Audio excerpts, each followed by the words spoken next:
Hello दोस्तों, मैं doctor Manoj Kumar Singh स्वागत करता हूं आपका मनोज आईएएस यूट्यूब चैनल में। और बात करते हैं आज हम लोग अलंकार के। अलंकार जो है यूपीएससी के सिलेबस, पीसीएस के सिलेबस में पूर्णतः तो नहीं है, लेकिन अप्रत्यक्ष रूप से यह है। और यह यूजीसी नेट और टीजीटी, पीजीटी अन्य एग्जामों में भी इसका महत्व है, पुलिस के एग्जाम में महत्व है इसका। और बात करते हैं हम लोग अलंकार की। अलंकार जो है क्या है और अलंकार की उत्पत्ति कैसे हुई, इसकी चर्चा करेंगे। अलंकार की व्युत्पत्ति जो है अलम धन क्री धन घई से हुई है, जिसका अर्थ होता है आभूषण। अलंकार अलम धन कार शब्द से मिलकर बना है, जिसका अर्थ होता है आभूषण, जिसका अर्थ होता है आभूषण या गहना। भूषित करने वाले उपादान को अलंकार कहा जाता है। आचार्य वामन के अनुसार जो अलंकृत करे वह अलंकार है। अलंकृति अलंकार। आपको बता दें, अलंकार शब्द जिस प्रकार से एक स्त्री को सजने और संवरने के लिए आभूषण या गहनों की आवश्यकता होती है, उसी तरह से किसी भी काव्य को सजाने के लिए अलंकार की जरूरत होती है। आचार्य भामह 6वीं शती को अलंकार संप्रदाय का प्रवर्तक माना जाता है।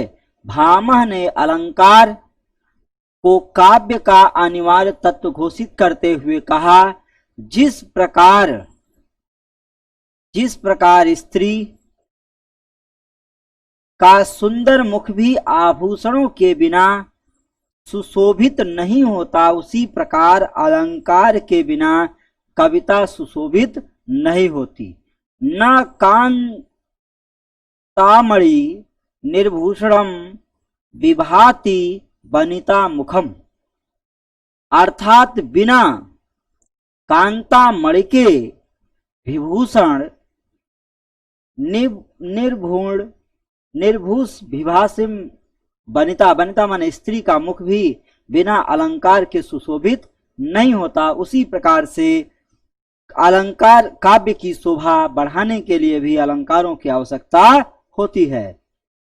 भामह ने वक्रोक्ति को संपूर्ण अलंकारों में व्याप्त बतलाते हुए उसे अलंकारों का एकमात्र आश्रय माना है। सैसा सर्वत्रम वक्रोक्ति रनायाम अर्थो विभाव्यक्ते यत्नो अस्याम कविता कार्यम को अलंकारो अनायाम बिना। आचार्य दंडी ने काव्य के शोभाकारक धर्म को अलंकार कहा है। काव्य शोभा कारण धर्मान अलंकाराम प्रचक्षते, अर्थात बिना आचार्य दंडी ने काव्य के शोभा कारक धर्म को ही अलंकार कहा है। जहां तक दंडी का सवाल है, महाकवि दंडी पद लालित्य के लिए फेमस थे। पद लालित्य, दंडिनः पद लालित्य के लिए प्रसिद्ध थे। और इन्होंने काव्य की शोभा कारण धर्मान अलंकाराम प्रचक्षते, इन्होंने कहा कि अलंकार ही काव्य की शोभा है। आचार्य वामन ने दंडी के मत का विरोध किया। आपको बता दें, एक विद्वान दूसरे विद्वान का विरोध करता है। आलोचनाएं हमेशा विद्वानों की होती हैं। अगर आप पढ़ाई कर रहे हैं तो पड़ोसी अगर आपकी आलोचना कर रहा है तो आप जान लीजिए कि आप आगे बढ़ रहे हैं, क्योंकि आलोचना मूर्खों की नहीं बल्कि बुद्धिमानों की होती है। और बुद्धिमान व्यक्ति की आलोचना करने वाला व्यक्ति हमेशा बुद्धिमान होता है। और कहा कि काव्य के शोभाकारक धर्म गुण हैं तथा अलंकार उस शोभाकारक धर्म का संवर्धन करने वाला है। काव्यम शोभायाम कर्तारो धर्मांगुणः तदाति सहेतम वस्त्रकाराः अलंकारः। इसके पश्चात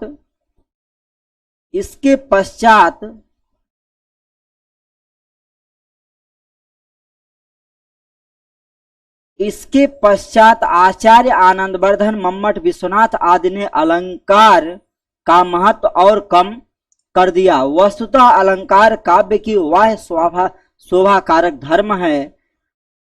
प्रकार हारादित अलंकार रमणीयम के नैसर्गिक सौंदर्य की शोभा वृद्धि के उपकरण होते हैं। उसी प्रकार उपमादि अलंकार काव्य की रसात्मकता के उत्कर्षक हैं।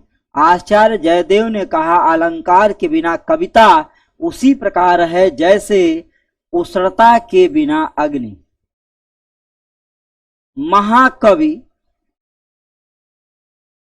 आचार्य जयदेव ने अलंकार के महत्व को बताते हुए कहा कि जिस प्रकार से गर्मी के बिना अग्नि प्रज्वलित तेजी से नहीं होती है, उसी तरह से अलंकार के बिना कविता भी प्रज्वलित नहीं होती है। असौ न मन्यते कस्मादनुस्रा मनलंकृतई, अर्थात अलंकार के बिना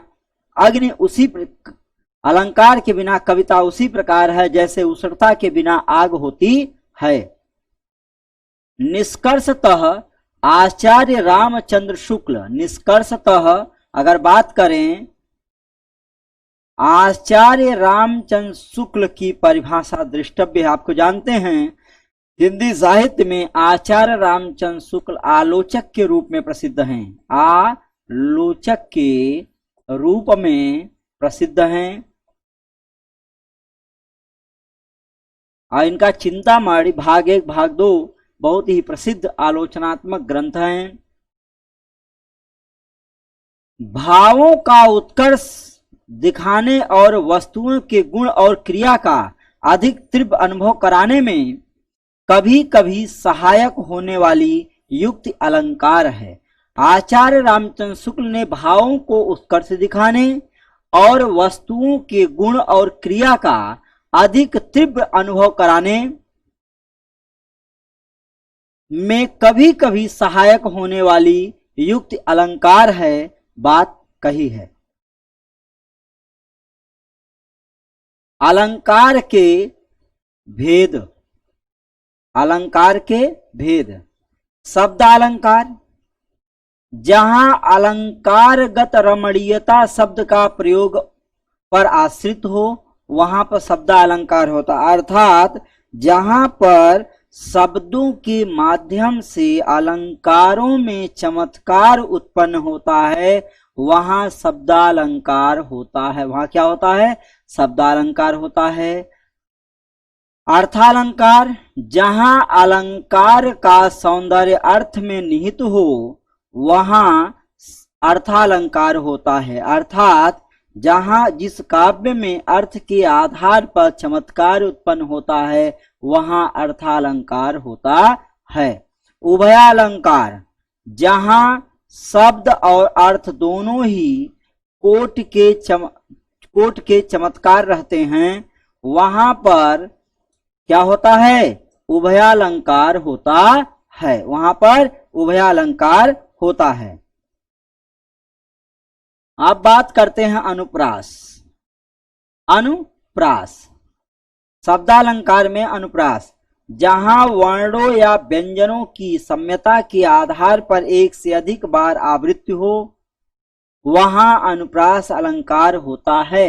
यथा, इसको आप और सब सरल शब्दों में समझ लो, जहां पर वर्णों की आवृत्ति बार बार हुई हो, चाहे उनके स्वर मिले हो या न मिले हो, वहां पर अनुप्रास अलंकार होता है। जैसे मुदित महीपति मंदिर आए, सेवक सचिव सुमंत बुलाए। अब यहां पर देखिए बार बार म एक ही वर्ण की आवृत्ति बार बार हुई, यहां पर प्रत्येक एक ही वर्ण की आवृत्ति बार बार हुई है। जैसे इस लाइन में देखिए स स स स, तो स कई बार आया है, जहां पर एक ही वर्ण की आवृत्ति कई बार हुई हो। जहां पर अनुप्रास अलंकार क्या होता है? जहां पर एक ही वर्ण की आवृत्ति बार बार हुई हो, बार बार हुई हो, उसके स्वर मिले या न मिले,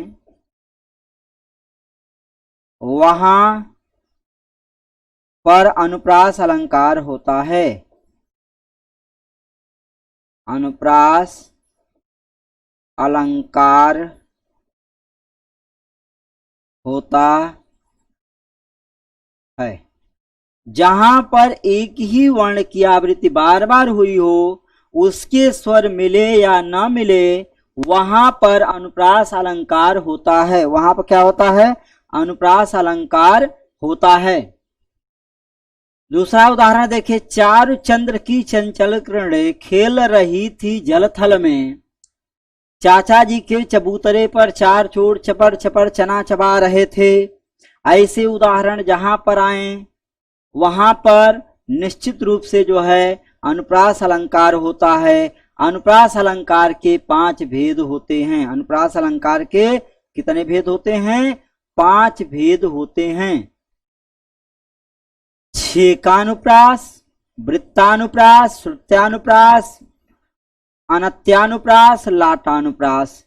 छेकानुप्रास क्या होता है? जहां पर अनेक व्यंजनों की स्वरूप और क्रम से एक बार आवृत्ति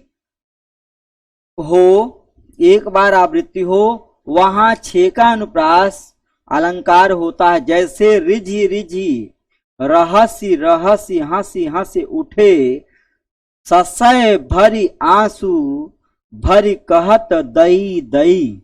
यहां पर जो है आप देखिए कि कह रहा है जहां अनेक व्यंजनों की स्वरूप और क्रम से बार बार आवृत्ति हुई हो, अर्थात जहां पर एक ही वर्ण, जैसे रिझी रिझी, रहसी रहसी, हंसी हंसी, सौ ससय, आंसू भरी कहत दई दई।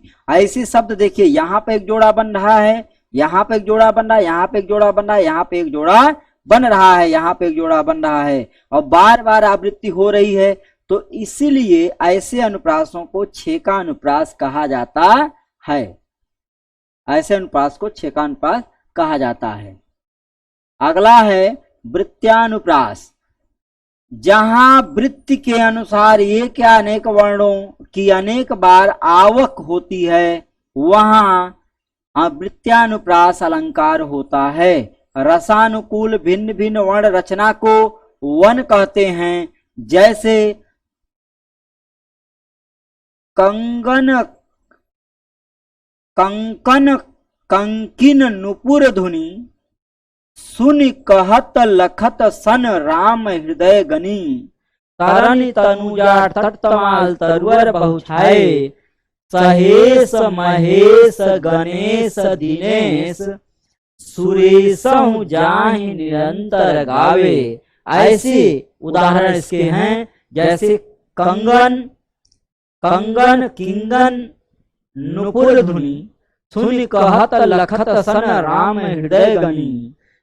तरनि तनुजा तटतमाल तरुवर बहुछाए, सहेश महेश गणेश दिनेश, सुरेशहि जाहि निरंतर गावे। इस सूर सूर तुलसी शशि, उदगन केशव दास, आज की कवि खद्योग समझता करत प्रकाश। ऐसे शब्द जो है वृत्तानुप्रास के उदाहरण होते हैं।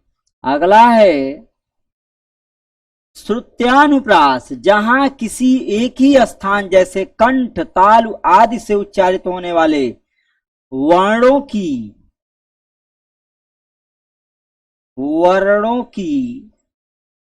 आवृत्ति हो, वहां श्रुत्यानुप्रास होता है।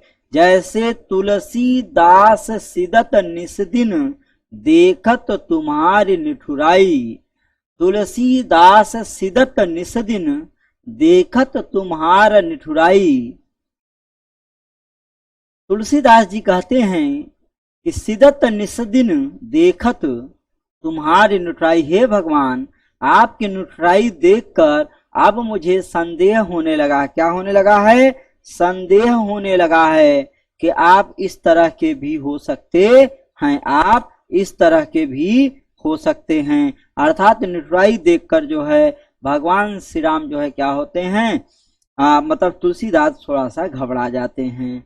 ये उसका उदाहरण है। अगला है वृत्त अनत्यानुप्रास, जहां पदांत में, जहां पदांत, पदांत में होता पद के अंत में, पद के अंत में, अर्थात जहां पदांत में एक ही स्वर और एक ही व्यंजन की आवृत्ति हो, अर्थात पद के अंत में एक ही स्वर और एक ही व्यंजन की आवृत्ति हो, वहां अनत्यानुप्रास होता है। जैसे रघुकुल रीति सदा चली आई, प्राण जाए पर बचन न जाई।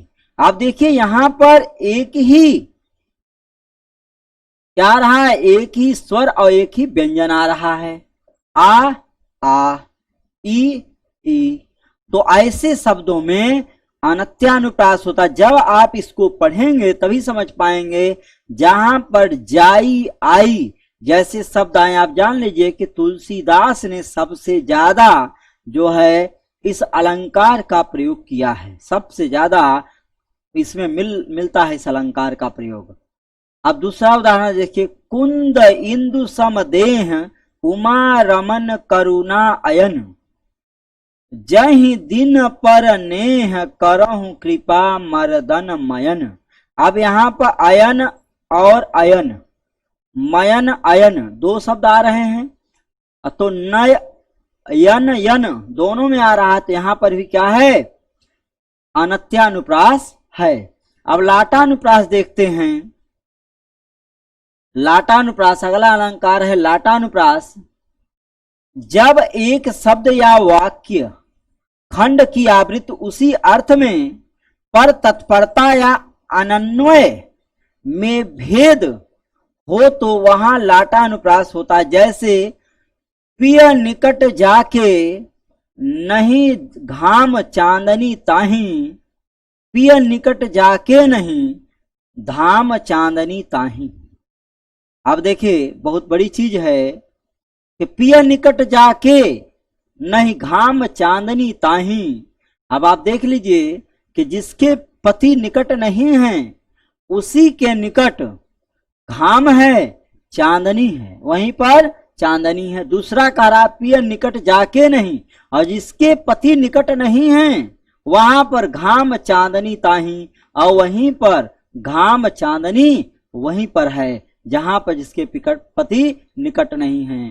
पिय निकट जाके नहीं घाम चांदनी ताही, पिय निकट जाके नहीं घाम चांदनी ताही। आप कह रहे हैं जिसके पति निकट हैं वहां पर घाम चांदनी, मतलब वहां पर घाम है, घाम नहीं है, चांदनी है, मतलब शीतलता है। और जिसके पति नहीं है वहां पर चांदनी है, घाम है, चांदनी नहीं है। राम हृदय जाके नहीं विपत्ति सुमंगल ताहि, राम हृदय जाके नहीं विपत्ति सुमंगल ताहि। कह रहे हैं कि राम के हृदय, राम हृदय जाके नहीं, जिसके राम में हृदय नहीं है उसके पास विपत्ति है, सुमंगल नहीं है। विपत्ति है, सुमंगल नहीं, और जिसके हृदय में राम है वहां सुमंगल है, विपत्ति नहीं। तो अन्वय करने पर इसके अर्थ भिन्न भिन्न हो जाते हैं। यहां पर देखिए पंक्ति का अर्थ समझ लीजिए, जिसके हृदय में राम है वहां पर सुमंगल है, विपत्ति नहीं है, और जिसके हृदय में राम है वहां पर विपत्ति नहीं है। इस तरह के शब्द का प्रयोग यहां पर किया गया है।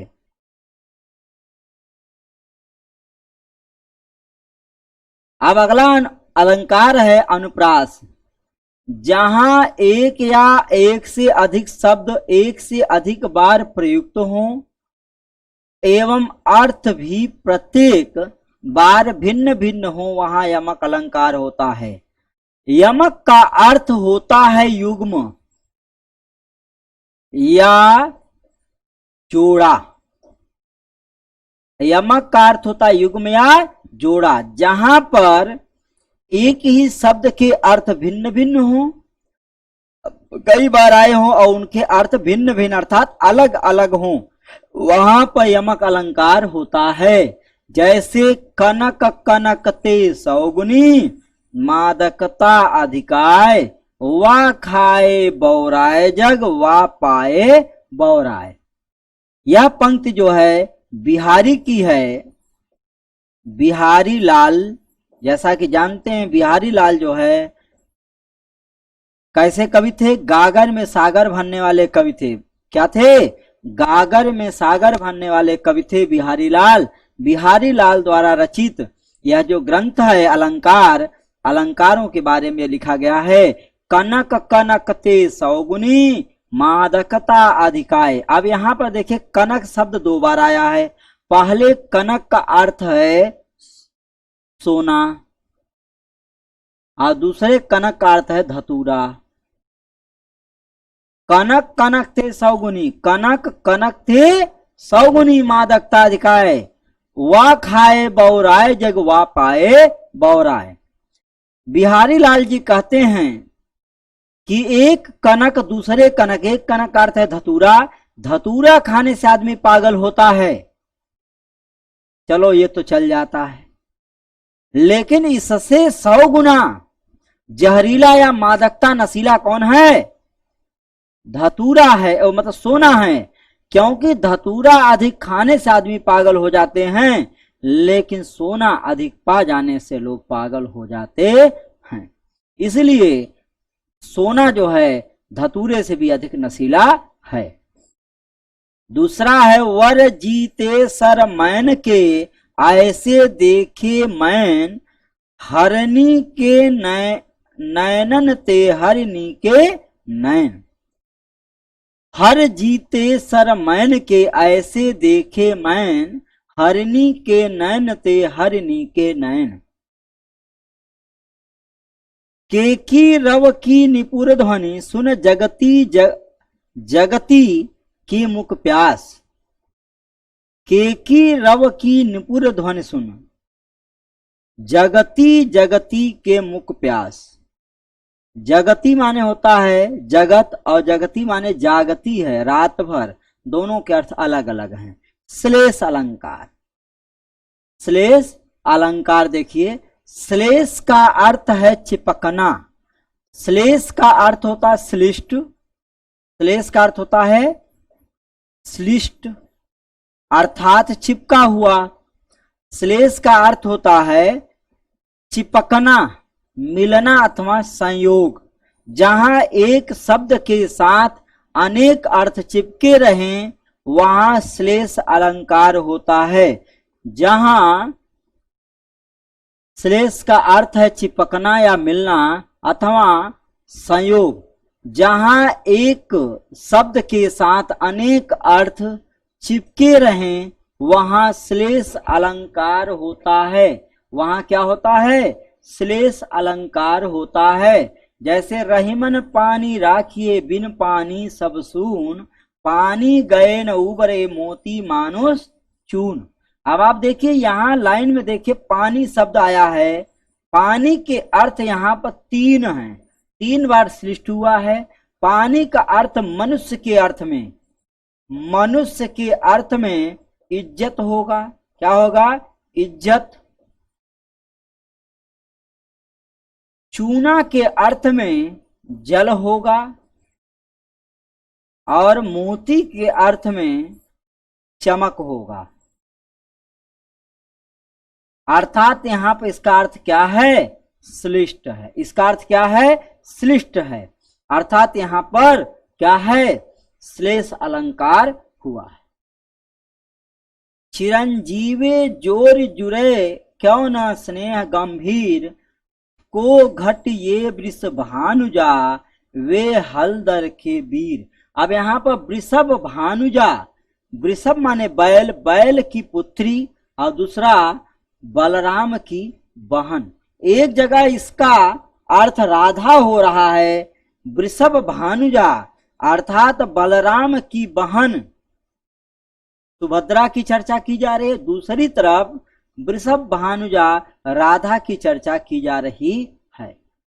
मेरी अगला है मेरी भव बाधा हरो राधा नागर सोय जा तन की झाई परे श्याम हरित दुति होय।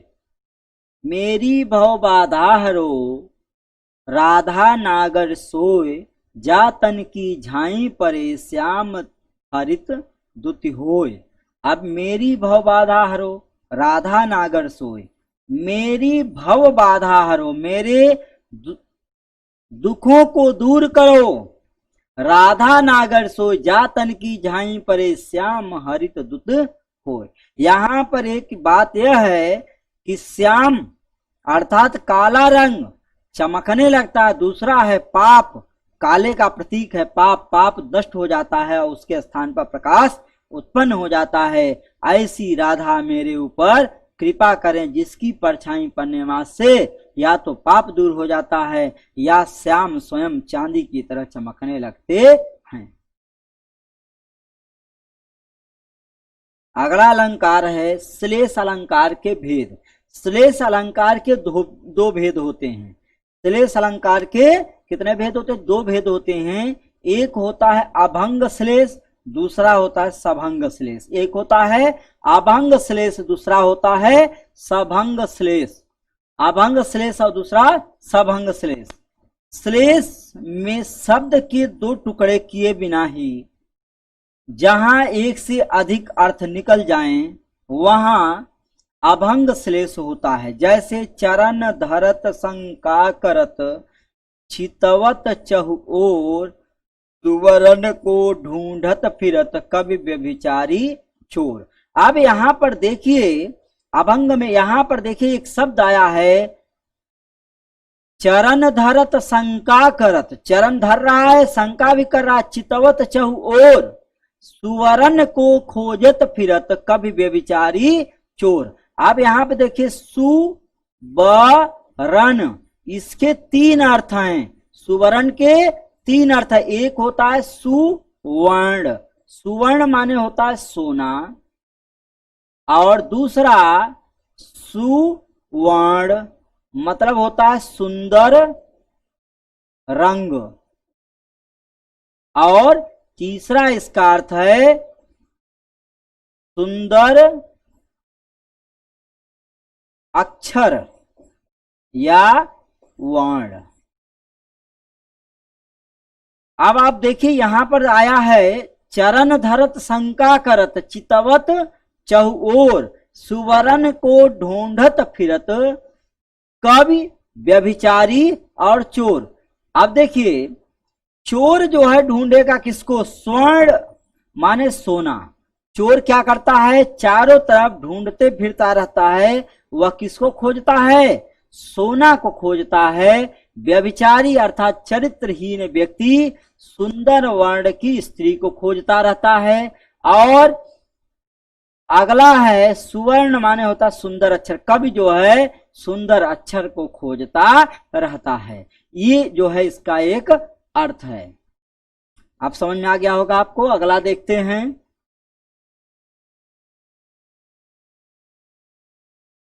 जहां पर शब्द को भंग करने पर दूसरा अर्थ निकले वहां सभंग श्लेष होता है। जैसे नाही कहे थोरे मांगे सब देखन कहे मंगन को देखी पट देत बार बार हैं। यहां पर देखिए नाही कहे थोरे मांगे सब देन कहे। नाही अब देखिए नाही दो शब्द है। एक होता है जैसे आपने देखा होगा किसी को आप पैसा दे जो कहे नहीं लेंगे। छोटे बालकों को देखिए आप 5 रुपए दे रहे हैं कहे नहीं लेंगे, अर्थात वो और लेगा। अर्थात नाही करत सब देन कहत हो। नाही कहते कहते क्या कहता है? सब देन कहते हो। जैसे आपने कभी सुना होगा शादी का कार्ड आपने किसी को दिया होगा, या कभी किसी को कोई निमंत्रण देने अगर आप गए होंगे तो देखा होगा आपने कि क्या होता है वहां पर। आप बोलते हैं कि भाई आप मेरे यहाँ ये कार्यक्रम है आप आ जाइए, तो कहता है मैं नहीं आऊंगा, मैं नहीं आऊंगा अर्थात वह जरूर आएगा। अर्थात तो कह रहा है कि आपने कैसे सोच लिया कि हम नहीं आएंगे, अर्थात हम जरूर आएंगे। और अगर किसी ने कहा भैया मैं नहीं आऊंगा, तो जान लीजिए वो नहीं आने के लिए बोल रहा है। इसलिए जैसे भाग भाग, भाग और दूसरा अर्थ होता है भाग, दो शब्द हैं भाग भाग। आप देखिए भाग भाग दो अर्थ है, एक होता है शामिल होना और दूसरा होता है भाग जाना। दोनों शब्द एक तरह हैं और दोनों में अलग अलग शब्दों की संयुक्ति हुई है। यहाँ पर ये जो है सभंग श्लेष अलंकार है। अब अगला है वक्रोक्ति, जहां पर वक्ता के कथन का श्रोता द्वारा वक्ता के अभिप्रेत आशय से श्लेष अथवा काक युक्त से भिन्न अर्थ लगाया जाए, वहां वक्रोक्ति अलंकार होता है। जैसे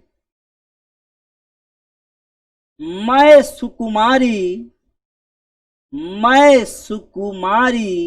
नाथ बन जोगू, तुम ही उचित तप मोह कह भोगू, गौरव शालिनी प्यारी हमारी, सदा तुम ही इक इष्ट अहो, हव न गऊ नहीं हव अवसा, आलिने हूं नहीं अस काहे कहे। अब यहाँ पर देखिए, मैं सुकुमारी नाथ बन जोगू, मैं सुकुमारी हूं, जवान हूं, तुम्हें उचित तप मोह कह भोगू। कह रहे हैं तुम जो है मैं सुकुमारी नाथ बन जोगू, मैं सुकुमारी हूं और आपके योग्य हो चुकी हूं। इसका एक अर्थ होता, दूसरा होता है मैं सुकुमारी रह लूंगी, हे नाथ तुम क्या बन जाओ, जोगी बन जाओ।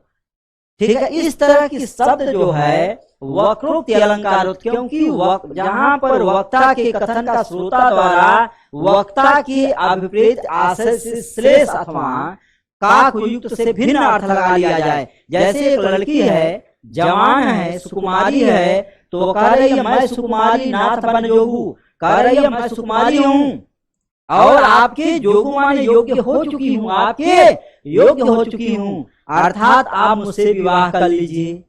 ये तो कन्या का कहना था।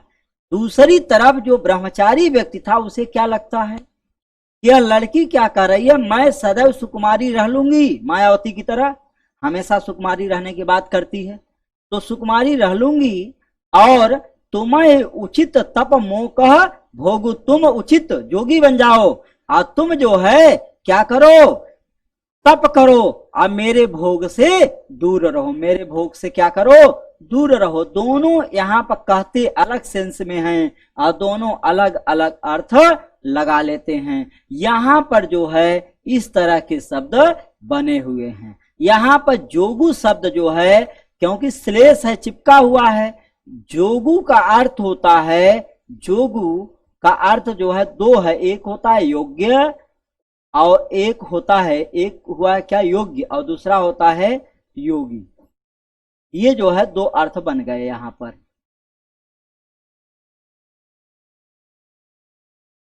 अब आता है आपका अर्थालंकार, जहां पर अर्थों से चमत्कार उत्पन्न होता है वहां पर अर्थालंकार होता है। जहां पर शब्दों से चमत्कार उत्पन्न होता है वहां पर क्या होता है, अर्थालंकार होता है। वहां पर क्या होता है, अर्थालंकार होता है।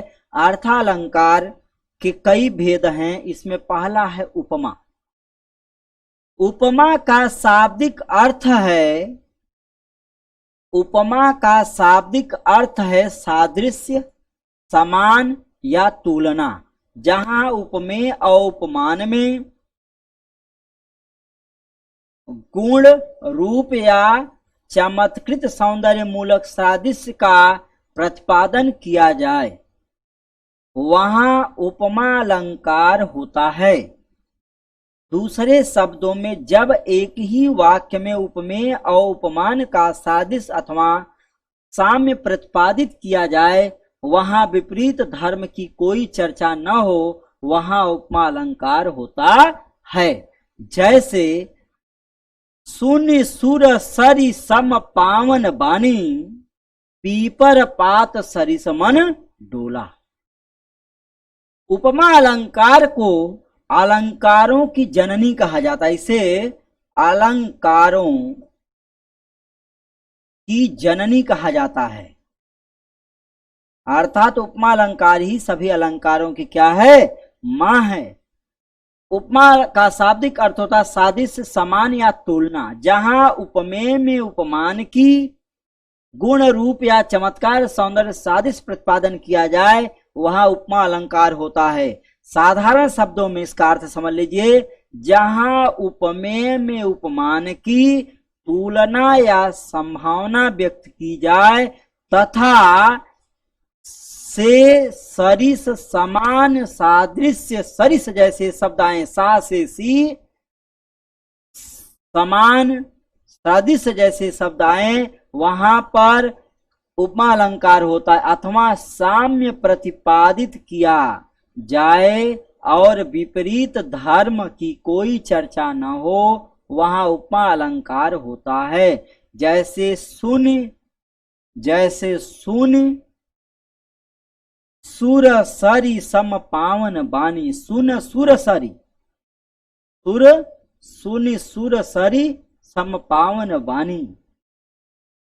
पीपर पात सरी समन डोला, यहां पर देखिए पीपर पात, पीपल के पत्ते की तुलना मन की चंचलता से की गई है।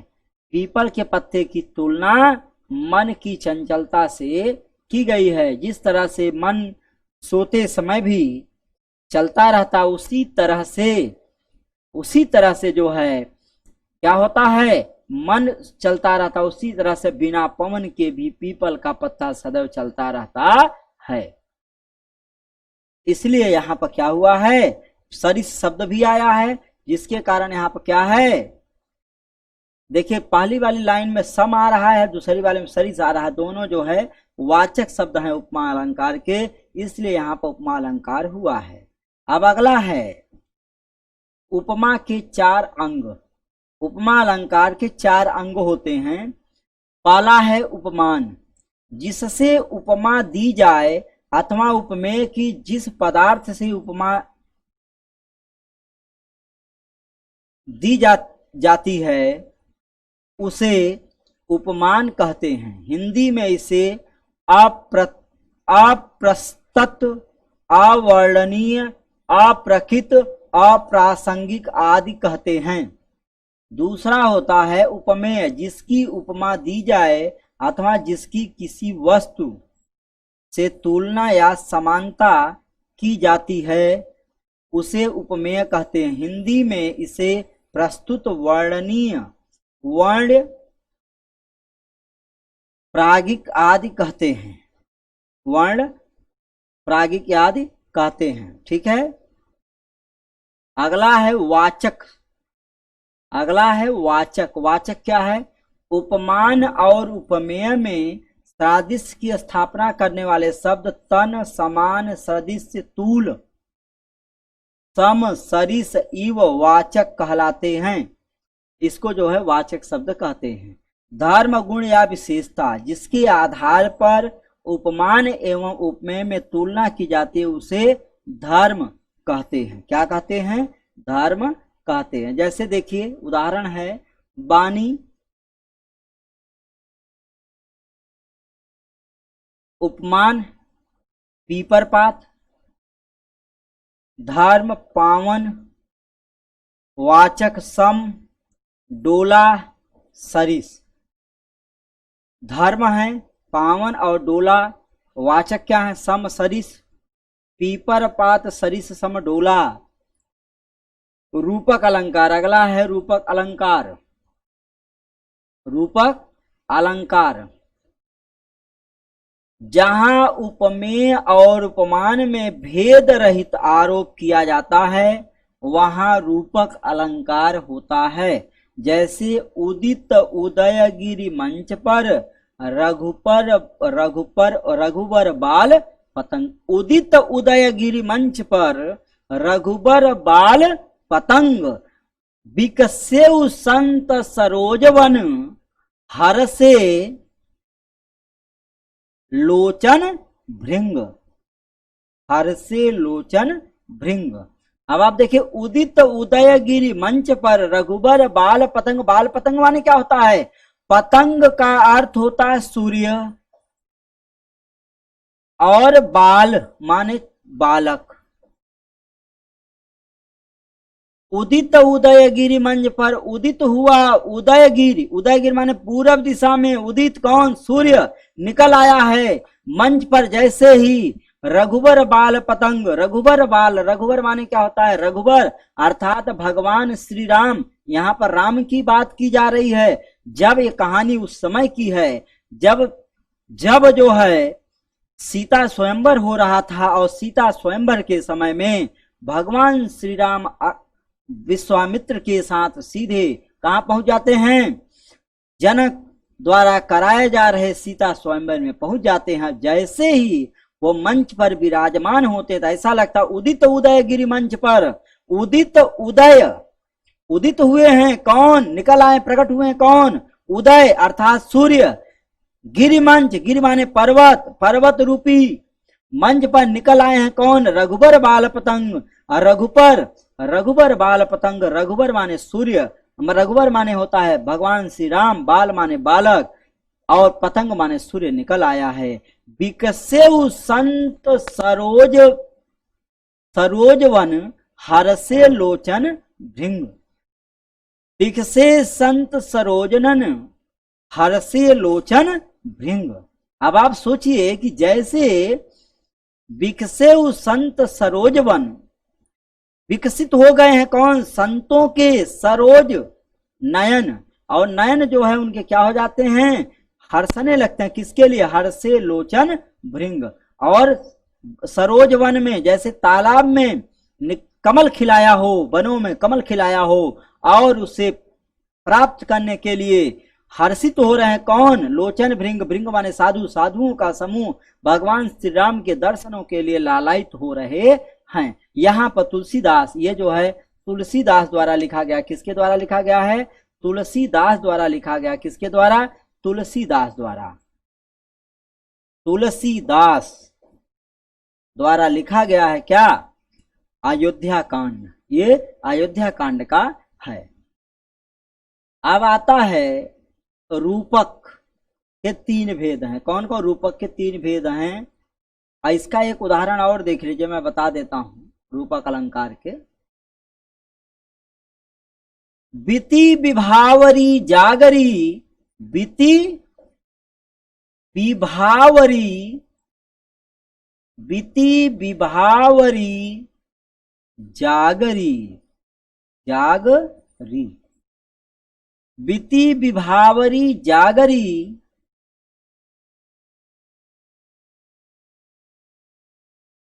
बीती विभावरी जागरी, अंबर पनघट में डुबो रही,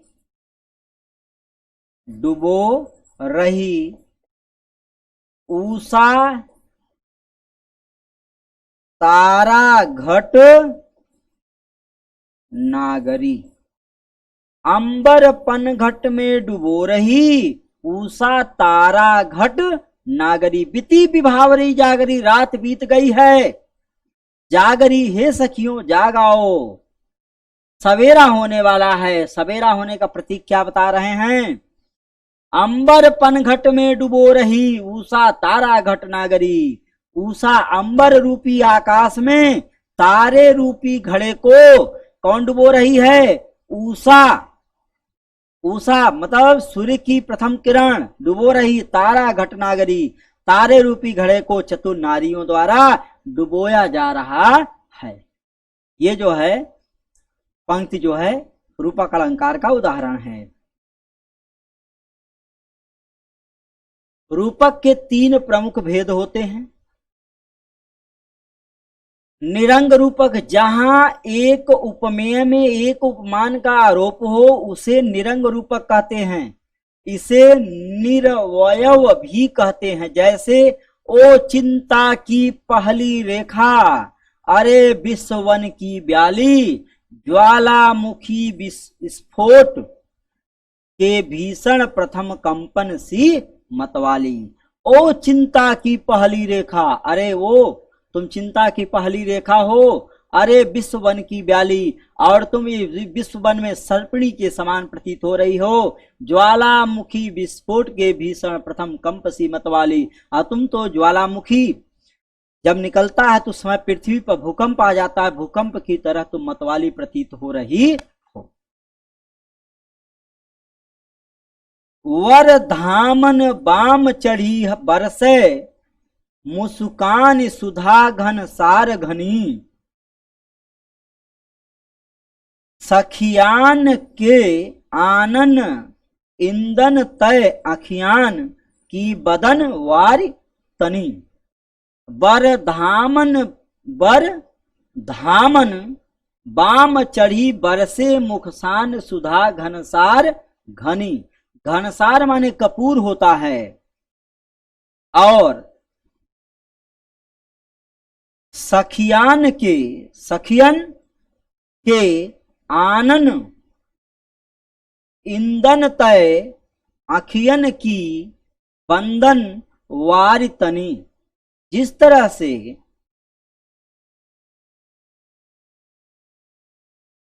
भौहें चढ़ जाने पर आंखें और ही नशीली प्रतीत होती हैं, उसी तरह से आनन पर जब घनसार माने कपूर का लेप लगा दिया जाता है तो चेहरा क्या होता है, अधिक चमकदार बन जाता है। इसी का प्रतीक यहाँ पर बताया गया है।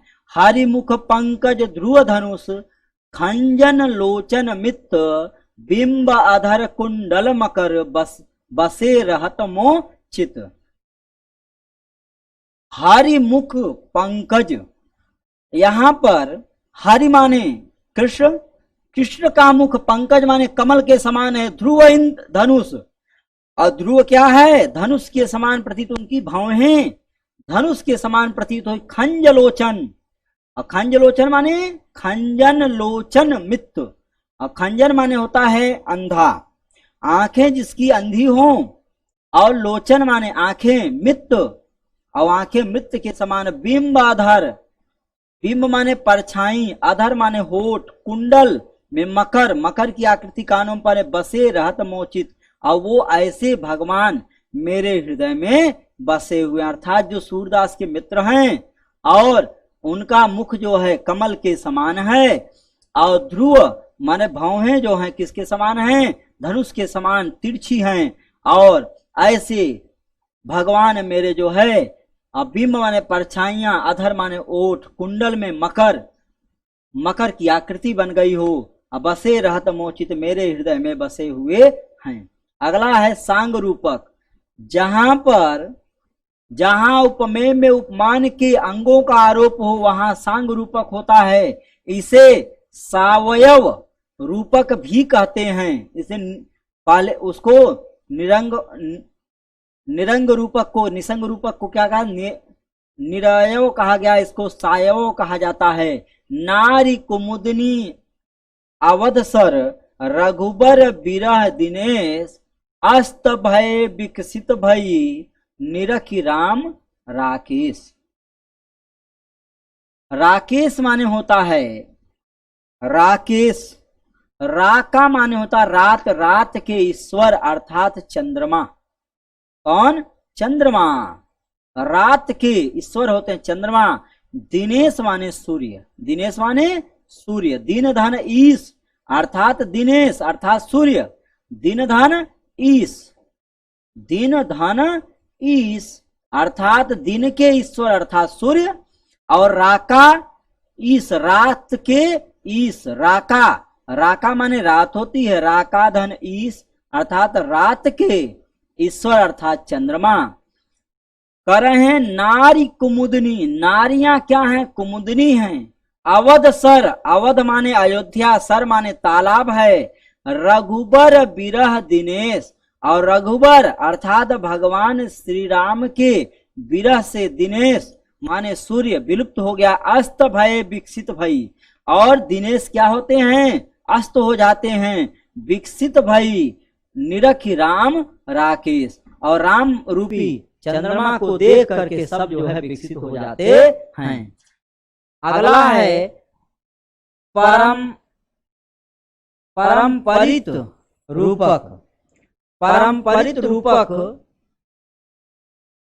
में जहां रूपक के द्वारा दूसरे रूपक की पुष्टि होती है, जैसे राम कथा कलि पनंग भरनी पुण्य विवेक पावक क अरणी। पनंग माने आग होता है, राम कथा कलि पनंग भरनी, और राम की कथा, राम कथा कलि पनंग भरनी, और पुण्य विवेक पावक कहाँ अरणी।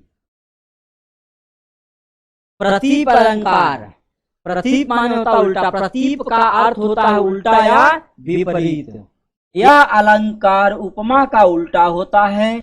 जहाँ प्रसिद्ध उपमान को उपमेय और उपमान को उपमान सिद्ध करके चमत्कार पर्वक उपमेय या उपमान की उत्कृष्टता दिखाई जाती, वहां प्रतीप होता है। जैसे दूर दूर तक विस्तृत था हिम, स्तब्ध उसी के हृदय समान।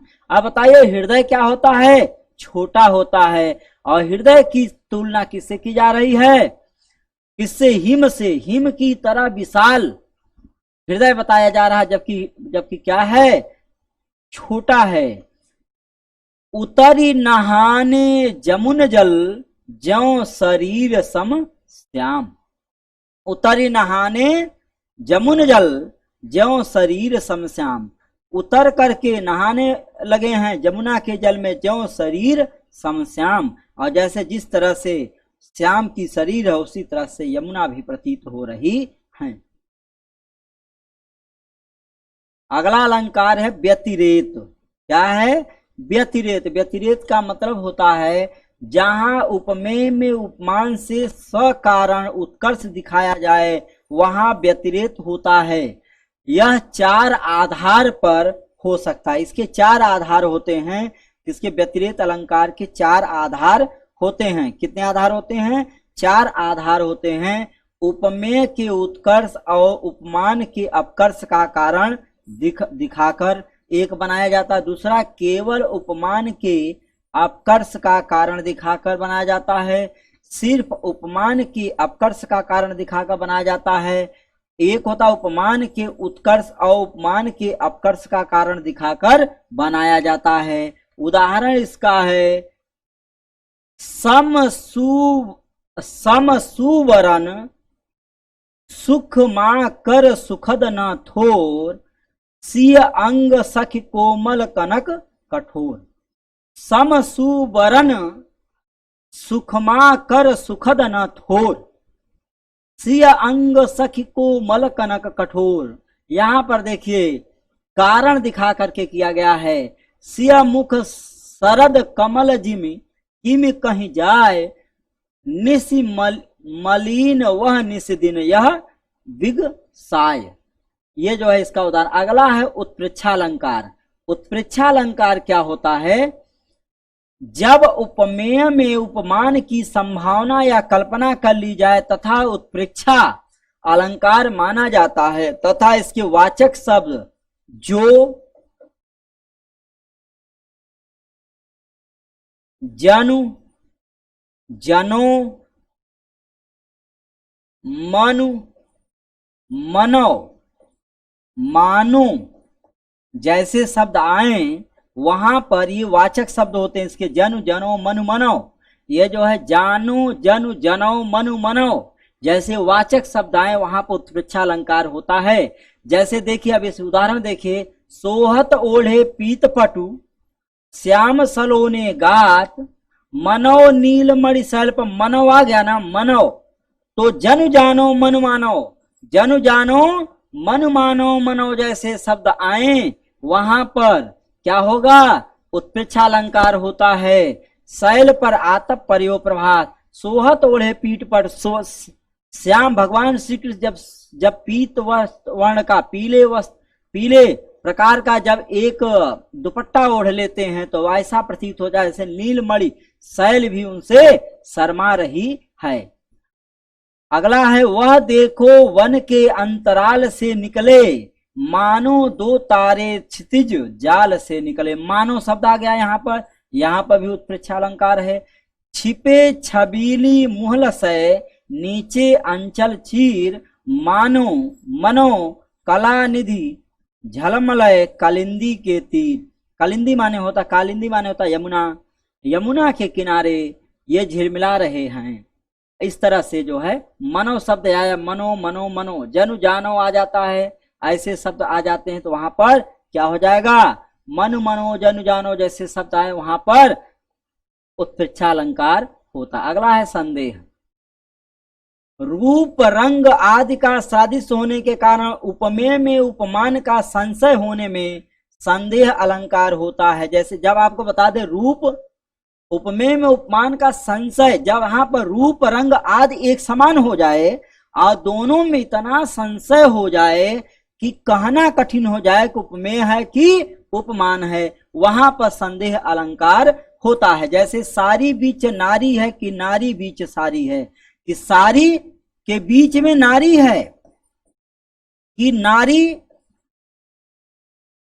सारी है, सारी बीच नारी है कि नारी बीच सारी है, कि सारी ही की नारी है कि नारी की ही सारी है। अब यहां पर महाभारत की घटना है, जब दुशासन द्वारा कहा जाता उसके पास 1000 हाथी का बल था, वह द्रौपदी का चीर हरण करने लगता है और द्रौपदी का चीर हरण कर करके वह संदेह में पड़ जाता है, खींचता जाता है, साड़ी खत्म नहीं होती है। तो वह कहता है कि साड़ी बीच नारी है, साड़ी के बीच में नारी है, कि नारी बीच साड़ी है, कि नारी के बीच में साड़ी है, कि साड़ी ही की नारी है, कि साड़ी से ही नारी बनी है, कि नारी ही सारी है। यह जो है संदेह अलंकार है। बदन सुधा निधि जान की तू संग फिरयो चकोर, वदन कीधो यह सित कर, कीधो कमल भय मोर। यह भी जो है यहाँ पर भी संदेह अलंकार है। भ्रांतिमान अलंकार, संदेह और भ्रांति में थोड़ा अलग अलग अंतर होता है, प्रायः हम लोग एक ही समझते हैं। रूप रंग कर्म आदि के समानता के कारण जहां एक वस्तु में अन्य किसी वस्तु की चमत्कार पूर्ण भ्रांति कल्पित हो जाए वहां भ्रांतिमान अलंकार होता है। जैसे पाय महावर देन को नाइन बैठी आय, पाय महावर देन को, पाय माने पैरों में, महावर एक प्रकार का रंग होता है जो पैरों में नारियों के लगता है, महावर बोलते हैं उसको। पाय महावर देन को नाइन बैठी आय, नाइन जो है बैठी हुई है पैरों में महावर लगाने के लिए। फिर जान महावरी एड़ी भिड़ती जाए। अब एक बता दें, एड़ी जो है इतनी लाल है, जैसे जो नारी है इतनी सुंदर है, इतने सुखपूर्वक रही है, उसके पैर इतने लाल हैं कि ऐसा लग रहा है कि पहले से ही रंग लगा है, और रंग लगा है लेकिन नाइन जो है बार बार उसमें रंग लगाती जा रही है। तो वह क्या है, संदेह में पड़ गई, भ्रांति में, भ्रम में पड़ गई है। अगला देखिए, परत भ्रमर शंकु तुंड पर भ्रम धरि कुसुम पलास, धलिता को पकड़न चाहत जम्बू फल की आस। आपको बता दे, परत भ्रम शंकुतुंड पर, परत भ्रमर शंकुतुंड पर भ्रम धरि कुसुम पलास। आपको बता दे, जैसे पलास उत्तर प्रदेश का राजकीय पुष्प भी है पलास इस समय, और राजकीय पुष्प जो पलास है, पलास का फूल ऐसा प्रतीत होता है लाल और काला, ऊपर की कली की जो ये होती है, फलक होती है, ये काली होती है, बाकी ये पूरा का पूरा पार्ट क्या होता है, रेड होता है।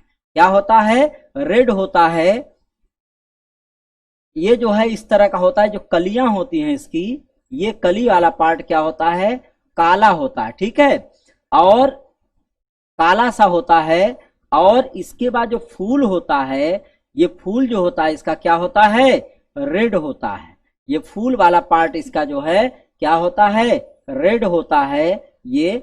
और इसको देख करके कोई भी व्यक्ति क्या होता है, दिग्भ्रमित हो जाता है। और इस फूल को प्राप्त करना तो जो है भंवरा जो है उसको फूल समझ रहा है, दूसरा जो व्यक्ति है उसको जामुन का फल समझ के तोड़ने का प्रयत्न कर रहा है। यहाँ पे भ्रम अलंकार होता है। नाक का मोती अधर की क्रांति से बीज दंडिम का समझकर भ्रांति से देख उसे ही हुआ सक मौन है। सुख क्या है, मौन है, सोचता है अन्य सुख यह कौन है। देखिए बहुत अच्छी कहानी है यह। नाक का मोती अधर की कांति से, नाक में मोती पहनी हुई है कौन, लक्ष्मण की पत्नी। लक्ष्मण की पत्नी जो है उर्मिला नाक में मोती पहनी हुई है। नाक का मोती अधर की कांति से, अधर माने होठ, होठ की क्रांति से बीज दांडिम का समझकर, बीज दांडिम, दांडिम माने होता अनार, दांडिम का अर्थ होता है अनार, अनार, दांडिम माने अनार होता है। बीज दांडिम का समझकर भ्रांति से देख उसको ही हुआ सुख मौन है। सोचता है अन्य सुख यह कौन है, अन्य सुख यह कौन है। जैसे आप देखिए नाक में उर्मिला जो है नाक में अपने क्या पहनी हुई है, मोती का आभूषण पहनी हुई है। और वो जब जो है होठों की लाली का रंग उस पर पड़ता है नाक पर, तो नाक उनका कैसा होता है, लाल सा प्रतीत होने लगता है, अनार के दाने के समान प्रतीत होने लगता है। जब अनार के दाने की तरह प्रतीत होता है तो वह तोता ये समझ लेता है कि मेरी भी नाक लाल है और उसकी भी नाक लाल है, तो सोचता, मौन हो जाता, चुप हो जाता है, सोचता है मेरी तरह यह सुख कौन है, यह अन्य सुख कौन है, यह दूसरा तोता कहां से आ गया। इस बात को सुन करके जो है वह तोता जो है मौन हो जाता है। अगला है असंगत अलंकार। असंगत, जहां कार्य और कारण में संगत न हो वहां असंगत अलंकार होता। जहां कार्य और कारण में संगति न हो, मतलब समानता न हो, वहां असंगत अलंकार होता है। जैसे दृग उघरत टूटत कुटुम, जुरत चुरत चित प्रीत, परत गांठ दुर्जन ही नई नई यह रीति, दई नई यह रीति। जुरे नैन फल कै गिरे, चित परत तरपय दिन रैन, उठे सूल उरे नेहनुर पुर, नव नयमय नृपमैन। यह जो है जहां पर कार्य और कारण में संगत न हो, जहां पर कार्य कुछ और कह रहा हो और कारण कुछ और कह रहा, दोनों में समानता न हो, वहां पर जो है हमेशा कौन सा अलंकार होता है, वहां पर होता है। जैसे आप यहाँ पे एक उदाहरण देख लीजिए, चौथा नंबर उदाहरण है पलन पीक अंजन अधर। पलन पीक, अंजन माने होता है काजल, अधर में काजल लग गया हो, धरे महावर भाल, महावर जो है भाल में लगा दिया गया हो, भाल माने मस्तक पर लगा है। आज मिले सुभली करी, भले बने हो लाल। जो है ये जो है एक उदाहरण है इसका, कार्य और कारण में असंगत भावना दिखाई दे रही है। अगला है विरोधाभास। जहां विरोध न रहने पर भी विरोध का आभास हो वहां विरोधाभास अलंकार। जहां पर विरोध न हो फिर भी विरोध प्रतीत हो रहा हो वहां पर विरोधाभास अलंकार होता है। कौन सा अलंकार होता है, विरोधाभास अलंकार होता है। या अनुरागी चित्त की गति समुझ नहीं कोय, ज्यों ज्यों बूढ़े श्याम रंग त्यों तो उज्जवल होय। या अनुरागी चित्त की गति समुझे नहीं कोय, या अनुरागी चित्त की गति, इस अनुराग की चित्त की गति समझे नहीं कोय, ज्यों ज्यों बूढ़े श्याम रंग त्यों त्यों उज्जवल हो। जैसे जैसे श्याम रंग अर्थात कृष्ण का रंग डूबता जा रहा उससे वैसे उज्जवल माने सफेद होता जा रहा है। अगला है विभावना। विभावना जहां कारण के बिना ही कार्य उत्पत्ति हो जाए वहां विभावना अलंकार। जहां पर कार्य कारण के बिना ही कार्य उत्पन्न हो जाए, कोई कारण न हो फिर भी कार्य हो जाए, वहां पर विभावना अलंकार होता है। जैसे बिनु पद चले सुनय बिनु काना, बिनु पद चले बिना पैर के चल रहे हो और सुन रहे हो बिना कान के। कर बिनु करे, कर बिनु, कर माने हाथ के बिना सब कार्य कर देते हैं, वह कौन है? भगवान हैं। ऐसे निर्गुण ब्रह्म की कल्पना की गई। यहाँ पर कार्य कारण के बिना ही कार्य उत्पन्न हो जा रहा है। अगला है अतिशयोक्ति। अतिशयोक्ति माने होता है बढ़ा चढ़ाकर, जहां किसी विषय का वर्णन इतना बढ़ा चढ़ाकर किया जाए कि लोक सीमा या मर्यादा का उल्लंघन हो जाए, वहां अतिशयोक्ति अलंकार होता है। इसके प्रमुख भेद निम्नलिखित हैं। रूपकातिशयोक्ति, जहां केवल उपमान के वर्णन से उपमेय का बोध कराया जाए वहां रूपकायुक्त शोध होता है। बाधा था विधु को किसने इन काली जंजीरों से, मणि वाले फड़ियों का मुख क्यों भरा हुआ था हीरों से। यहां पर जो है ये है। दूसरा है भेद कारित अतिशयोक्ति, जहां उपमेय का अनंत वर्णन किया जाए अर्थात भिन्नता से भिन्न दिखलाई जाती है, वहां पर भेदातिशयोक्ति अलंकार होता है। जैसे अनियारे दीर्घ नयन कति न तरनि समान, वह चितवनि कछु जिहे बस होत सुजान। ये जो है अलंकार है। अब इसका एक उदाहरण और है। देखो देखो यह साकेत नगरी, देखो देखो यह साकेत नगरी, साकेत नगरी स्वर्ग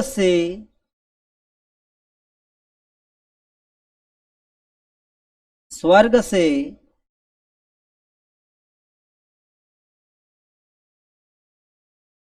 देखो देखो यह साकेत नगरी, साकेत नगरी, देखो देखो यह साकेत नगरी स्वर्ग से मिलने आ चली। देखो देखो यह साकेत नगरी स्वर्ग से मिलने आ चली। तो एक नगर स्वर्ग से मिलने जा रहा है, यह भी क्या है? अतिशयोक्ति अलंकार है। दूसरा है हनुमान के पूंछ में लग न पाई आग,